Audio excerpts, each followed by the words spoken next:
thâm bụi phù mây tầng, vòng niềm mây tối lấp vắng trăng thanh.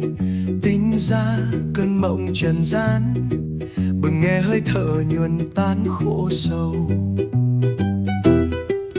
Vô ngã thuyền qua bể dâu, pháp thân vằng vặc một màu trắng trong. Duyên sinh bọt nỗi bềnh bông, bên khơi vẫn lặng mênh mông thái hòa.